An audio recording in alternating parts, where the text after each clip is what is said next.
This is Lawrence Lewis. And this is Sister Christian.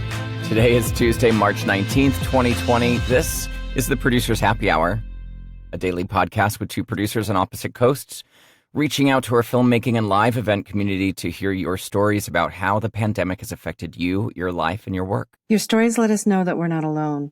It's important for us to keep sharing our experiences, our ideas, especially now that it seems that we'll be possibly filming soon. Email us your stories. Let us know if you're working, or even better yet, record a 1 to 2 minute voice memo. You can do it right on your smartphone and send it to us at producershappyhour@gmail.com. Just follow the instructions on our website, producershappyhour.com. And please share this show with your friends, your colleagues, your family, your neighbors, your roommates. We want these stories to be heard. They're human stories, and we're all human. Exactly. So today, Christian, we're chatting with Shad Melvin. He is a first assistant director based in New York City. Mm-hmm. He's non-union, and he also is from Kentucky. So somewhere along the line, we're cousins. Yeah. He has a lot of insight for us because, believe it or not, there's a ton of non-union work and community out there. And a lot of those people, because they don't have the structure of, the IATSE telling them what they should and shouldn't do, we all talk just like a union would talk and discuss procedures as well. Mm-hmm. So he's going to let us know what he's up to. Nice. So what's going on in your world? Well, you sent me over this little thing this morning from Eric Garcetti about what he's doing to try to move along, opening up small pockets of filming in LA. Yes. And I think what we've all been craving is some sort of, if not a definitive answer, at least some sort of guidance of when an answer is going to happen.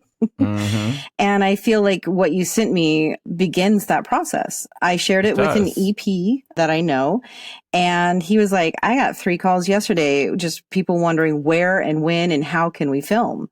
And for we don't know where it's safe or where we'll permit or won't permit. I mean, it's a very long process to find out and exactly what you're allowed to do and what your talent pool is if it's inside this country. So this actually gives people somewhat of a beginning of an answer. I'm not saying that it's the answer, but Game plan is starting to be formed. So it's a article in abc7.com. The title, you can Google it, is Eric Garcetti, Los Angeles Mayor, Safer at Home Order. I'll put it in the show notes. But he basically sounded an optimistic note for thousands of out-of-work members of the movie and TV industry who are running out of any unemployment benefits. He says that they're basically announcing a new plan in the coming weeks. We're going to find those safe rules, Garcetti said. I hope we can convince the state to allow that as one of the safe activities that can be done with skeletal crews to start. And secondly, I'm hoping that the state will offer for the next 2 to 3 years a tax credit to anyone that will film here so we can get the industry back on its feet and bring that production back home. So it's a part of our recovery, which is amazing because we've not had a real tax benefit plan for the film industry in quite a while. There's little ones, but obviously Georgia and New Orleans have been kicking our asses on that front for a while now. Mm-hmm. So it's time to do it. Now's the time to freaking do it, California. I know. Now is the time to do it. And because I do know that some TV, and again, grapevine stuff, everyone, so take it with a grain of salt, like Lifetime, those types of shows or television or movies have already moved to places like Iowa who are wide open for filming. And I know New York already, shows and movies are planning on, seeing what their options are and not committing to coming back, because I've spoken to vendors here. So what you're doing, or what Garcetti's doing, feels like, in addition to having a plan to open up, it also is planning for the future for shows not to want to leave. Yeah, the 2 to 3 year portion of that plan is important, because then that means a TV series can come, right? And they stay. And establish roots and stay. Exactly. The other thing that Newsom did is he signed, this was a little bit old news last week sometime, an executive order directing changes to the processing of workers' compensation in California with regards to COVID-19. So basically, this order creates a presumption of diagnosed cases of COVID-19 are covered under workers' comp. I saw that too. Yeah, they have to be diagnosed within 14 days of performing the work outside of their home at their employer's discretion. So this was an email I got from Cast and Crew. They're a payroll company that I sometimes have used, stating that some of these cases will be covered. I love it. There's a lot to it, of course, with all this kind of stuff, but that's just important. So in those things that we've discussed already, getting back to your original question of how am I doing, mentally, I think that receiving these types of information, even though it's a long way off and there's a lot of discussion, at least it feels like there's a bit of movement forward and we're not just paralleling. And the other piece of news I sent yesterday was the IATSE Cares group. Hired a virologist to help them determine and define their best safety practices. Yes. Which is good. Again, to Noel McCarthy's point, who was on our roundtable yesterday, it does need to be unified. It still is a little confusing if every union has a different set of rules. And SAG's monitoring sets and DGA has this set of rules. It would be great to get it all unified. But hey, one step at a time. One step at a time. It's nice. Yeah. So I'm feeling hopeful. Me too. So how are you doing, Laura? I'm doing good. I'm there as well. I am working. I am prepping a little remote shoot. That's basically just recording some Zoom interviews. So that's just something to keep me busy and talking to a lot of people about what's to come. And the possibilities. And it's starting to, look like safely things are happening. So it's good. Like I said the other day, I don't remember when it was, last week, 2 weeks ago. I think I went through a phase of waking up, not feeling like we were in a dire emergency. Mm-hmm. And then I got to a place where I woke up and not having the urge to grab my phone and open up the headlines. Right. And look at the news. Mm-hmm. Now it's even more relaxed, right? Like the day to day, it just seems like, okay, here's another day of doing whatever this weird telecommuting thing is that we're doing. Agreed. And the urge to immediately look at the news is gone, which feels nice. Feels good. But still checking in, obviously, because it's the most important time in our lives for news right now. And then also too, Lawrence, I know you guys are in phase 1, just changed into phase 2. Is that right? As of yesterday, maybe? Well, I don't know if you're referring to California or to LA City. LA City, we started phase 2. Yes. I believe it was May 15th is when we started phase 2. And that means toy stores, retail curbside pickup, flowers shops are open and some various things here and there. So we are in phase 2. Trails are open, beaches are open for activities, not for... But you can't lay around. Can't lay around. I know, which actually caught us. We were going to do a socially distanced park hangout, 2 separate blankets, 6 feet apart, but you actually can't do that. So we avoided that. But I have been to curbside pickup at Home Depot. Oh, okay. Which in New York City was a bit of a shit show. But driving away at $35, I don't know if anybody out there has ever been to a Home Depot for less than $100 or $200, just like Target, right? Yeah. So the endless, walking through the aisles and shopping and stuff is gone. So you're really only going for your immediate needs. That's so interesting. Yeah. Yeah, I didn't realize that. Saved a lot of money. It's more need focused and not want focused. And hey, I want to remind you that we are working on editing some of our original shows. Yes. Before the pandemic happened. We might even play one this week. Yeah, I think Thursday or Friday is on the table for that. Yeah.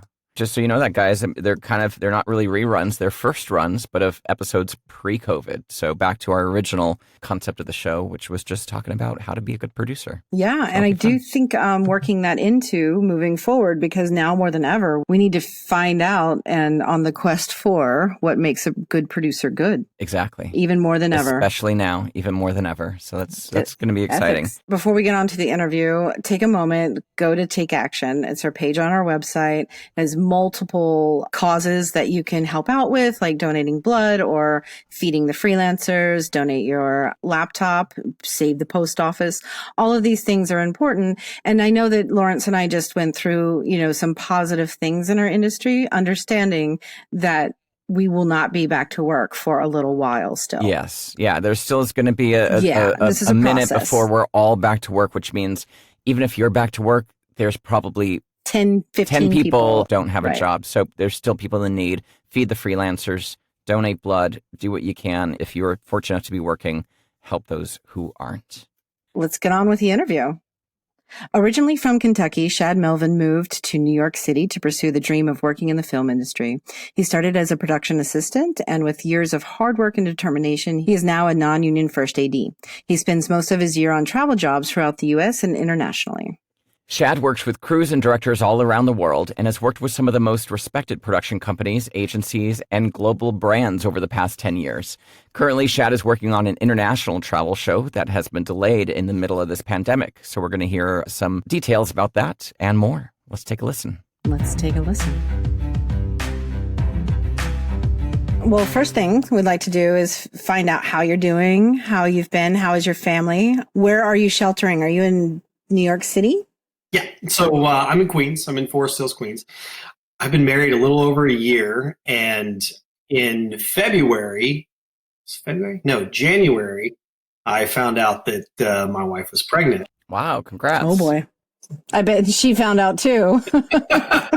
Yeah, she did too. Yeah. So I am sheltering in place. Carla and I are here. We are fantastic. As far as we can tell, we haven't had any illness.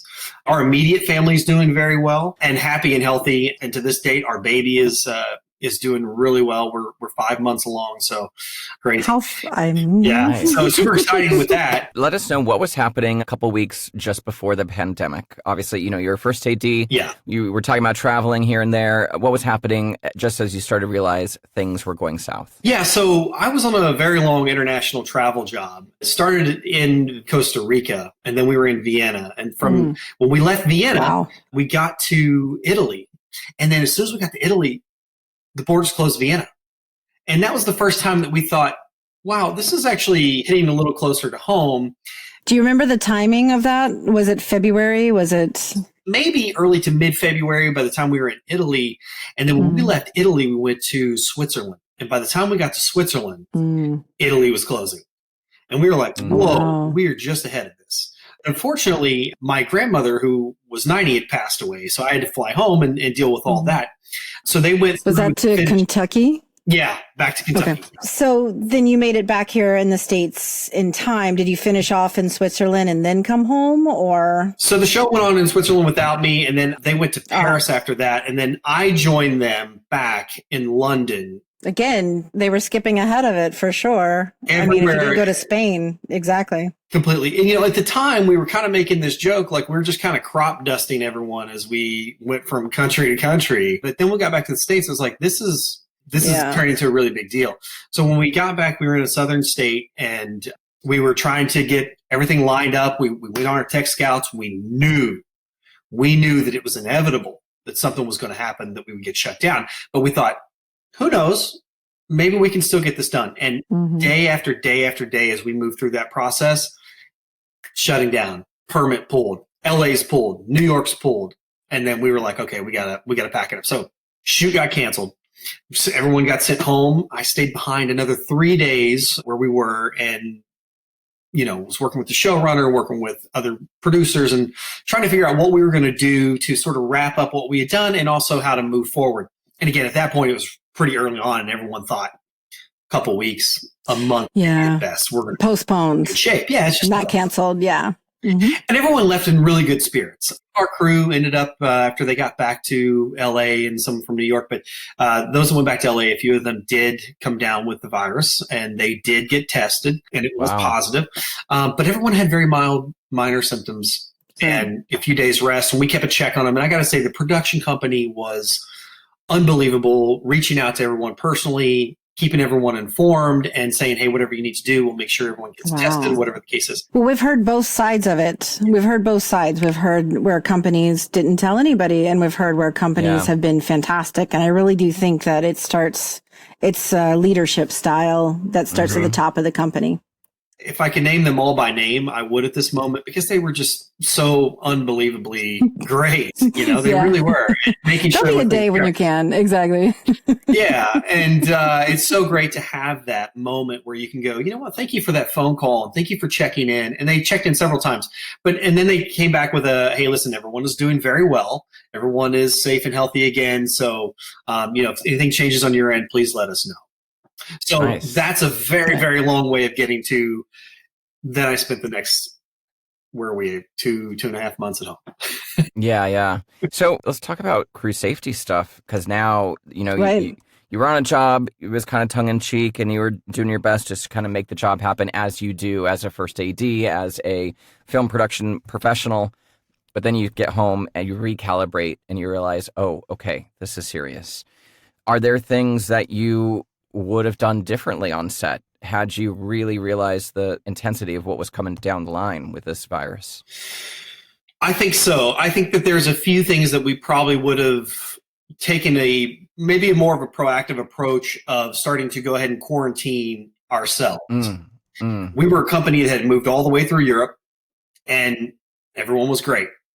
Yeah. When we got back to the States, someone picked it up either in Europe or someone picked it up in the States. We were in the States long enough for it to have kicked in. Have been, right. So I think had we really, really understood the gravity of the situation, there probably would have been more of a, hey guys, when we're in this country, this is the way we're going to have to do this to get through this. No one leaves the hotel. No one does anything unnecessary. But as it is, when you're on a travel job and you get 5 minutes of downtime in a place that you haven't been, you run out and try to explore, take a few pictures, or, you run to a bar to have a drink and, have a moment of just relaxation. And I think that we probably could have done a few things, or probably would have done a few things, but, the hindsight of that is only 2020. Of course. But even at that, it's like the question is, would that have stopped any of us from coming down with symptoms? And I don't know the answer to that, because then everyone jumps on airplanes and exactly. You could have got it on a plane with the recycled air. It could have been any number of things. Right. And also, too, the available information during that time, so limited, especially from our leadership, was pretty limited. And so we didn't quite know what to do, because I know that I was in Traverse City, Michigan the last weekend of February at a large convention center. We were just a very small portion of a shoot there. There were 10,000 hunters from all over the world there for the Safari Club. Oh my God. And I can tell you that if this was at all, if there was any information more than what we had at the time, we would not have gone. Yeah. Right. Yeah. Moving forward, it sounds like the show is on pause. I have two questions. One would be, have you gotten calls for other work in the meantime, A, and B, or is the show, if you can talk about it, has there been any discussions on how to safely start back up? Yeah. So the first part of that question, have I gotten any other calls? At the moment, no. I got to say, I'm always a very optimistic, more of an upbeat person. I mean, you've seen safety movies and all that sort of stuff. Like, I love to try to be the best cheerleader that I can be for the crew and for everyone, because honestly, I'm not moving around all the heavy equipment. So, but the answer is no, I'm not.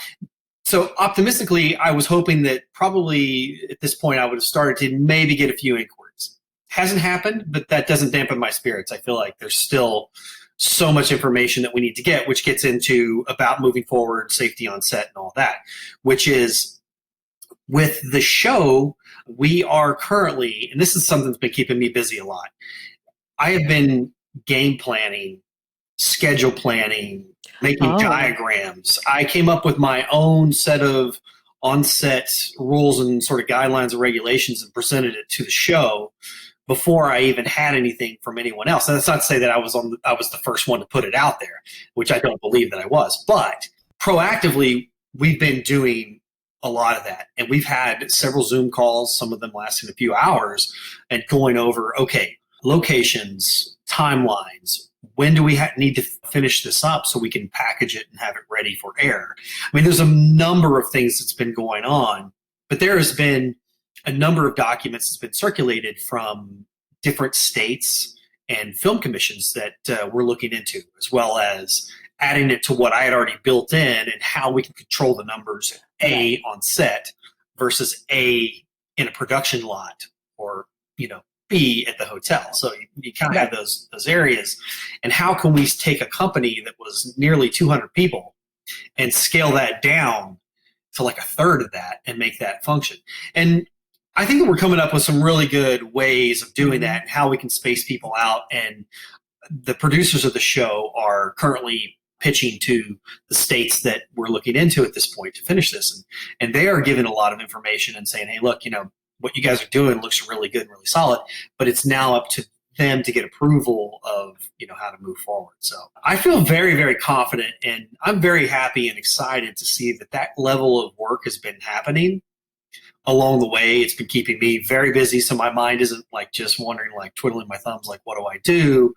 Mm-hmm. It is so much more of an active way of looking at this and going, okay, what? There's a reason why Christian and Lawrence and myself, we're in the positions that we're in, and why you've already gotten a few calls, and people trust that you're going to come in and go, how can we do this? Take care of our crew. And they're going to trust that you're going to come up with ways and ideas, and you're going to come up with an opportunity to make people feel safe when they come onto set. And I think that that's what, we've been doing as well. And there's a charge in myself and everyone else that we've been talking to from the show. We get together on these Zoom calls, and, there's just this camaraderie. It's like, hey, listen, this is uncertain, but we can do this, and we can do this safely. Let's go through all these steps. Let's put in the guidelines. Let's put in the safety measures. Now, that doesn't guarantee anybody's safety in terms of you're not going to contract this, but it's taking proactive steps to get to that point. And I really, that's what we're working on. That's what's keeping me busy and keeping my mind sort of focused. And I'm not really too worried. If I would love to get some calls, of course. I'm the type of person that feels like I'm responsible and I'm in the position that I'm in because of that. And I've proven that on set. But I'm also have this superhero complex that I'm not afraid to say, where I feel like that if I'm there, I can make a difference. You know what I mean? And I feel like that what I'm in is a service. I am a service industry, you know what I mean? As a position. And I feel like that I want to be there for others and help them with that, because at the end of the day, we are helping service the shoot and make sure things get done in our scheduling, our planning, all that sort of stuff, but then on set and trying to be that leader in all those areas. So, well, we're always the first ones to step out into the middle of the road to tell other people to get out of the road, because film people always think that they're not going to get hit by a car. It's fantastic. We've talked about a lot scheduling and how we think that it's going to take a much longer to do things. Yeah. Because time is a big factor in what's going to happen as we kind of come back to work, and how we're going to make the kind of work we did at the level of quality that we did. It's just going to take more time. 100% agree. And that's a big part of what I've been working on are those timelines. All of them right now are hypothetical, because what we're doing, we're going to have to adjust and shift. So just like any creative, now we've got to adjust and shift to it. And what can we live without? And what is it we absolutely need, number one? And then what are the secondary opportunities? If we can get it, great. And if we can't, then no worries. But what fits in a timeline? And also, what kind of timeline keeps people on set long enough to get the job done, but also gets them offset quickly enough so that they're not on set for 14, 16, 18 hours like we used to do. You just add in that time, that fatigue and all that. Which we can't do that. And I really, truly believe that. I believe that we can still do a 12-hour day. I really do. I believe that we can still work within that parameter, but I think that what's going to happen is how we stagger our crews to come in. Not everyone's on a 12-hour day. Let's say the 12-hour day is the parameter, but then you're going to have to stagger people to come through along with the lunches, and all these things are in a lot of these guidelines. So not saying anything new, but I do believe that we're going to have to take the creative, scale it back on those expectations. Let's say, for example, if we would have built in 45 minutes to switch over a lighting setup in one single room, it's now going to be probably an hour to an hour and a half. So by the time the thing will wipe down, struck, place is cleaned, wipe down again, reset it, wipe it down, and then you got to go into it. So yes, it is going to slow everything down, but I also feel like that's not necessarily a bad thing overall in general. And also, let me just say this as a non-union first. A lot of times the jobs that we take on are very, very big And I love doing them, but we are just squeezed and squeezed and squeezed for time over how. Of course, yeah. Now that's not just non-union. I know it happens in union, but we have no representation. And for me, I chose that, so I'm not going to complain about that. Mm-hmm. But I'm handed stuff and like, hey, figure out how to do it, make it happen. Well, we've been able to do that successfully, I do believe, not just myself, but other non-union ADs and crews and everyone. I mean, you guys are talking to Chris and all these other great people that you've had on the show, beefy baby. And, it's like one of those things where they're all talking about the same thing. And these people are fantastic, and I love working with them because they know how to get a job done, but they also understand the squeezing part that I have to implement onto them and get it done. But now we're going to scale that back and take a more realistic approach at it and go, okay, this isn't a bad thing. Let's go about it the right way so that it doesn't cause arguments of like, this isn't safe. We haven't wiped down. And a big part of that is going to come from the producers relaying to the clients and to the agencies to say, hey, listen, this is where we're realistically at. And with that, I took an OSHA course the other day that has nothing to do with other areas. It is all based on production. And I'm supposed to take the test today. This gentleman by the name of John Cordes, he's a certified HIPAA professional as well as an authorized outreach safety trainer for OSHA. And so they took us through 2.5 hours of procedures and wiping down and masks and what type of mask and how much alcohol, solvent you can use on a surface and all those types of things. Mm-hmm. Wow. And I have to say, it was the most encouraging 2.5 hours I've had during this entire time. Because I felt like by at least getting some sort of certification, now this may not be anything grandiose, but at least having taken the course can help me then come to set and be more professional in this new era that we're embarking in. And it was really great. It gave me a lot of confidence to say, you know what, if I did get a call this week, I could go back to set. We can do this. Wow. This isn't above and beyond.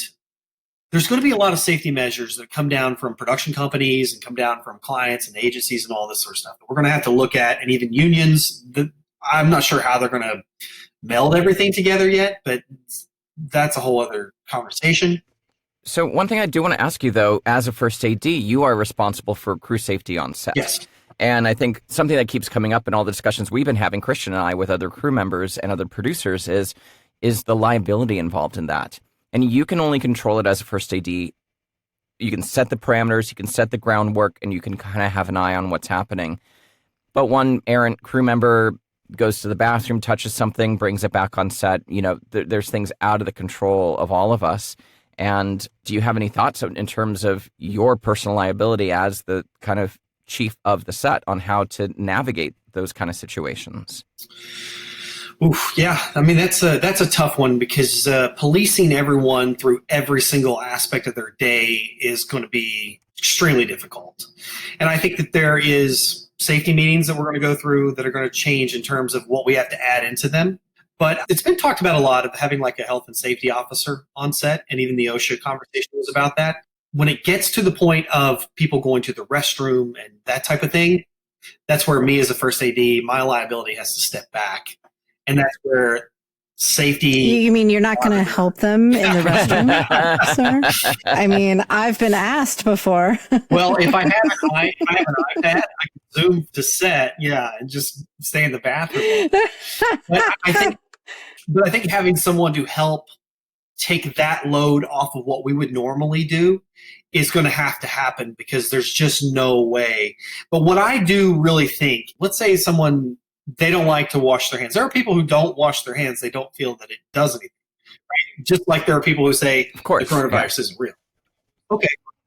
Oh, exactly. 5G. Don't worry. And it's totally fine when they come to set. I think there needs to be someone who's like, okay, no matter what, wash your hands or not, you're still going to take a dab of alcohol or hand sanitizer and you're going to rub those hands together. Then you can step back over a line.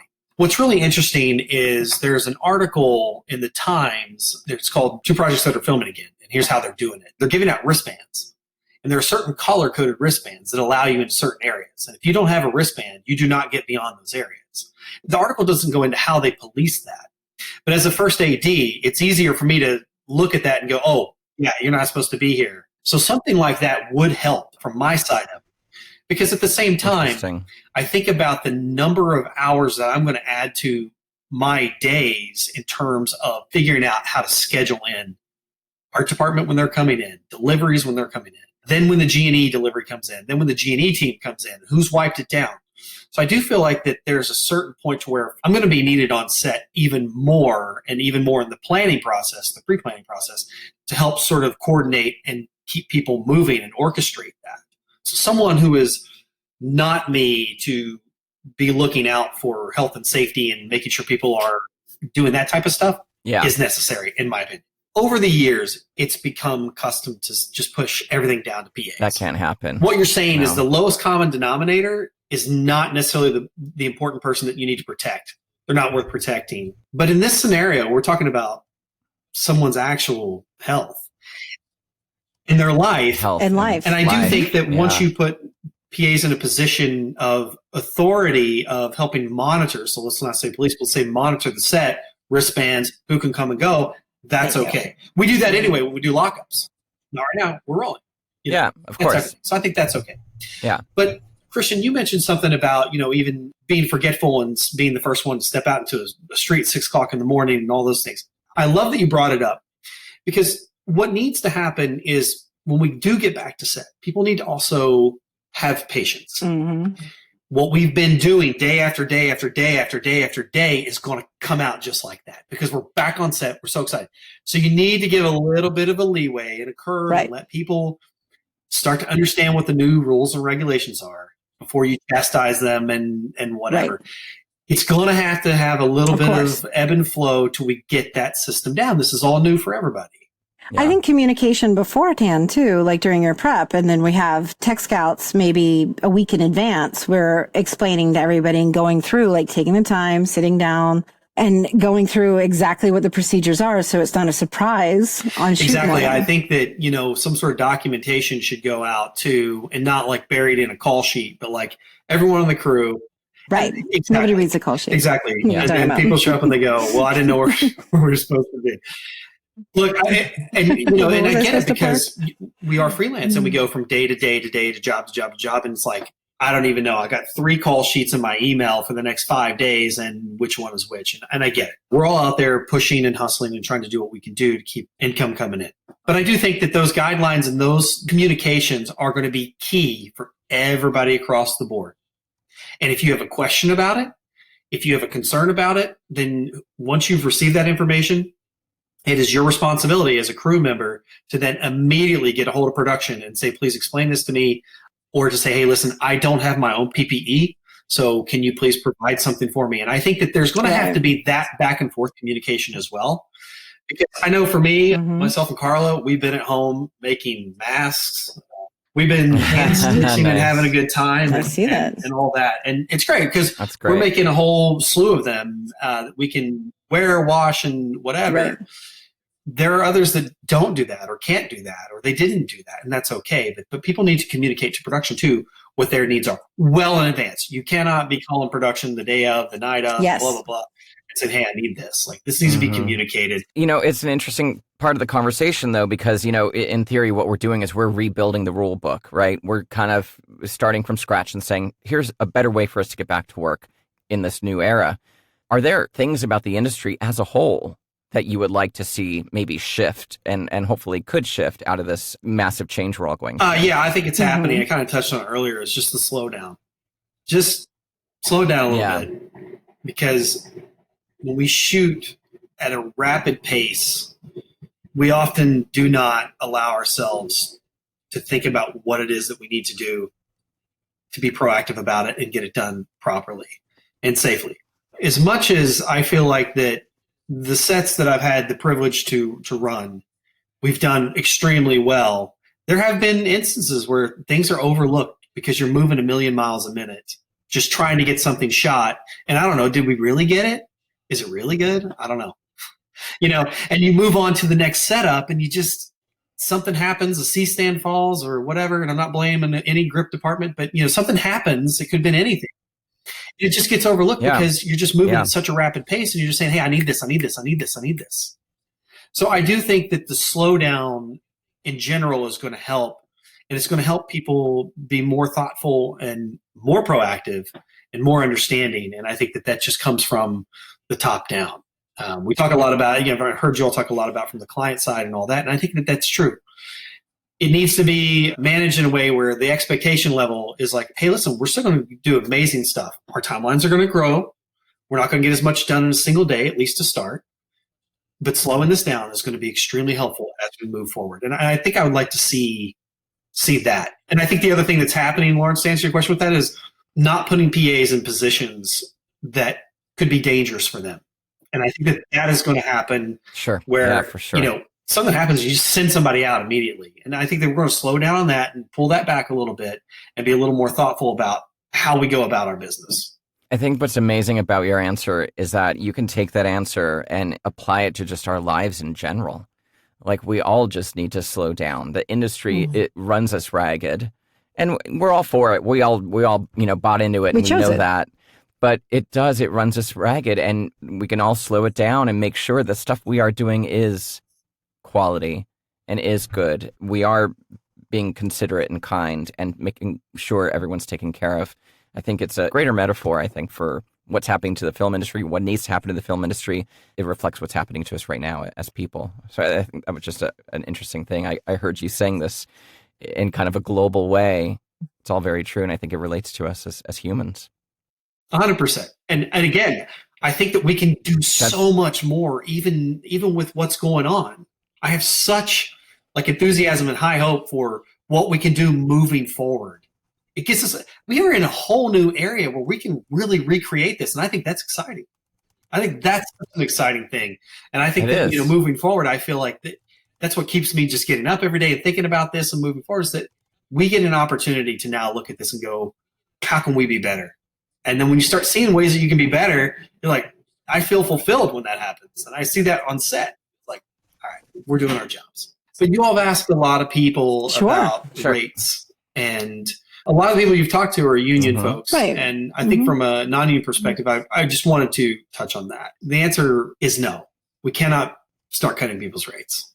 Already as a non-union, no representation, I take on, and everyone in their particular roles takes on the job that is at the highest professional level, or we wouldn't be there. It's not like we're getting the scraps on the floor of the work. So we are doing the job that every professional has earned that position to be in. And we've earned those rates, if not higher rates. So in my opinion, we shouldn't be looking at this and going, oh, how do we just start doing this? And the first answer would be, well, let's just cut the crew rates. But we still have the same job. Now add in all these new guidelines, and now our job level or our job load has increased. It is not decreasing. So I think that if we were to cut, then we put ourselves in a really, really awkward and negative position. We're not doing ourselves as a film community any justice by dropping that, just because maybe a client or agency says, well, how can we navigate this financially since everyone's had a hardship, but how do we kind of keep our clients and keep shoots going?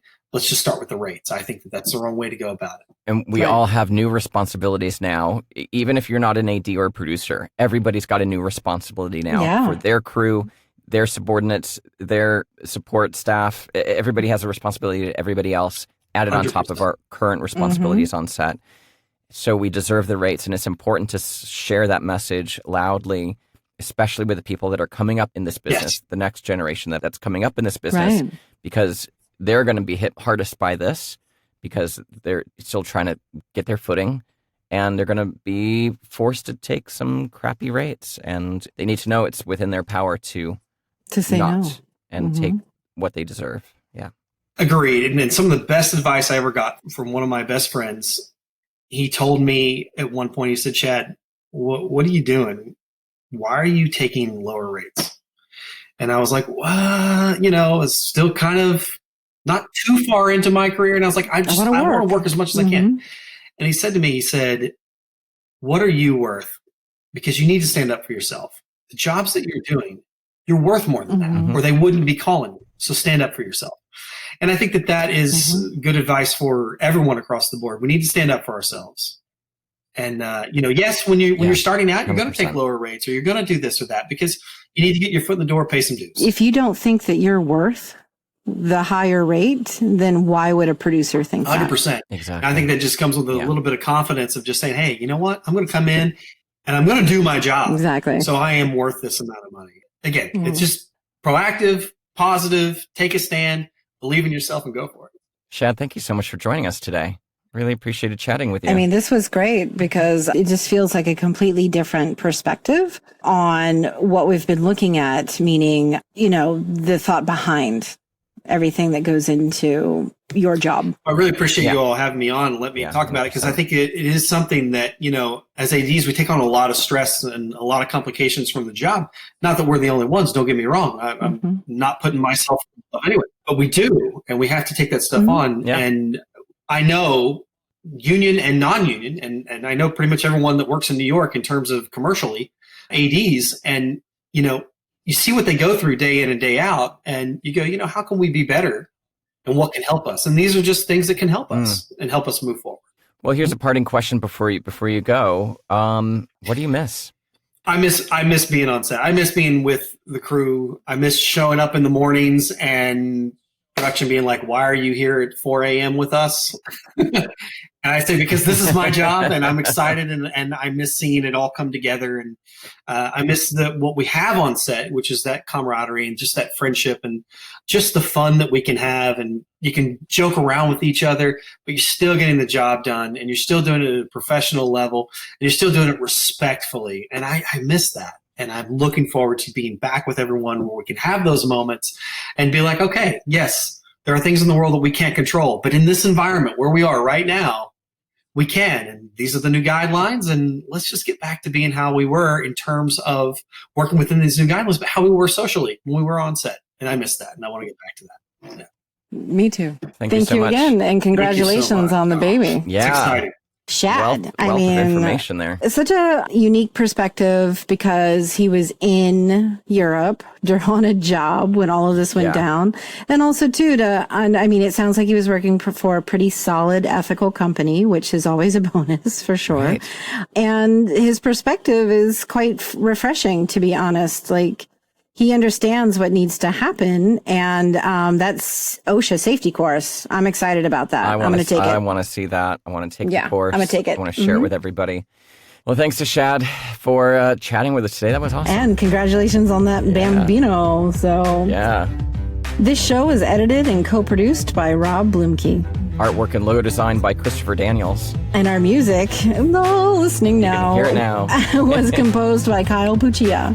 Thanks for listening, everybody. We are back tomorrow. Until then, stay safe, stay connected, stay active, but keep on doing it, staying at home. And if you do need to leave the house, wear a mask. Definitely wash your hands. Don't touch your face, and wash that. Clean that phone. Gross. Send us your stories, send us your voice recordings to producershappyhour@gmail.com. Lawrence, how can people get a hold of you if they need you? 2 ways, lawrencetLewis.com, or for voiceover work, voiceoflawrence.com. Christian, how about you? SisterChristianProduces.com. All right, everybody. See you tomorrow. See you tomorrow.